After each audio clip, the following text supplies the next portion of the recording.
Welcome to The Explainer. Today, we're going to pull back the curtain on a hidden science that shapes literally everything around you and explains why some things just feel right and others, well, really don't.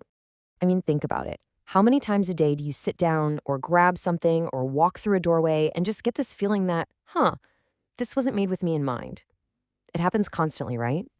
You know that feeling you slide into a chair at a coffee shop or a meeting, and bam, your knees are just jammed up against the bottom of the table. You spend the whole time wishing you were just a couple inches shorter. Or maybe it's the total opposite problem. You're on your tiptoes, stretching for that one can of tomatoes all the way at the back of the top shelf. Here's the thing. These little daily annoyances, they're not just random bad luck. They are fundamentally design problems. But what's really cool is that there's a whole fascinating science dedicated to fixing them. It's called Anthropometrics, and it's all about flipping the script, making the world fit us instead of us trying to fit into the world. So what is it, really? Well, at its core, anthropometrics is just what it sounds like, the science of measuring people.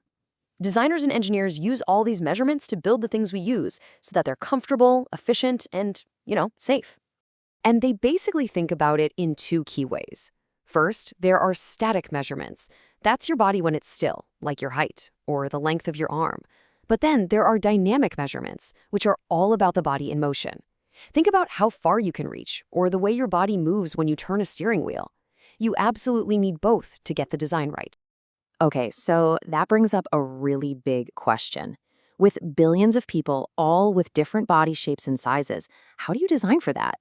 Do you just figure out what the average person looks like and build for them? Well, this is where things get super interesting. It seems like the most logical thing to do, doesn't it? Just calculate the average height, the average weight, the average arm length, and boom, you design for that one single person. Simple.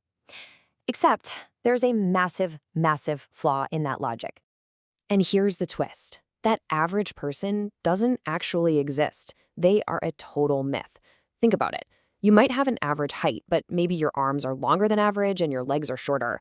If you design a car seat for the perfectly average person, it would probably be uncomfortable for pretty much everyone. So if designing for the average is a total dead end, what's the real secret? How do designers actually solve this? Well, the answer isn't in finding the middle, it's in using percentiles. Instead of aiming for that mythical person in the middle, great design actually does something kind of counterintuitive. It focuses on the edges. It designs for the smallest people and for the largest people. And by doing that, it makes things work for almost all of us in between. This brings us to the two golden rules that are just everything. First, for anything that you need to reach, a button, a shelf, a lever, you design for the 5th percentile. That's the smallest 5% of people. The logic is simple. If they can reach it, then everyone who's taller can definitely reach it. Then, for anything you need to fit through, like a doorway or an escape hatch, you design for the 95th percentile, the largest 5% of people. Because hey, if they can fit, everybody smaller can too.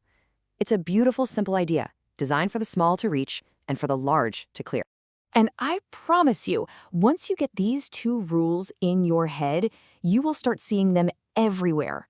The world around you suddenly becomes this open textbook of design principles in action. For example, your front door. It has to be tall enough for just about everyone to walk through without hitting their head, right? So designers don't really care about the average height. They care about the height of the tallest people, that 95th percentile. That's a classic clearance problem. That's why a standard door is about 2,100 millimeters, or roughly 6 feet 10 inches. That's not some random number they picked. Nope, it's carefully calculated to give comfortable clearance to the vast majority of the population. Okay, so now let's flip it. Think about the big red emergency stop button on a piece of machinery, or even the buttons in an elevator. Those have to be reachable by almost everyone. So for that, designers look at the 5th percentile's reach. If the shortest person working that day can hit the button, anyone can. That's a reach problem. And these very rules are what create all the standard dimensions that secretly shape our lives. The height of your kitchen counter, that's a careful balance, designed so it's not too painfully low for someone tall and not too high for someone short. The same exact logic sets the height for your chair, your dining table, even the steps you walk up every day. It's all anthropometrics working behind the scenes. So what's the big takeaway here? It means you now have this new lens to see your world through. It's like you've been given a secret design superpower. I'm serious. You won't be able to unsee it. So let's just boil it down. The world around us is, in fact, designed to fit us. But, and this is the crucial part, it is not designed for the average person, because that person doesn't exist. Instead, designers solve this problem by focusing on the two extremes, making sure the smallest of us can reach what they need to, and the largest of us can fit where they need to go. So, I'm going to leave you with this.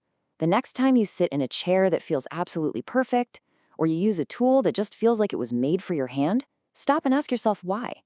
Are you closer to the 5th percentile for that dimension, or the 95th, or somewhere right in the sweet spot in between? Now, you actually have the tools to figure it out.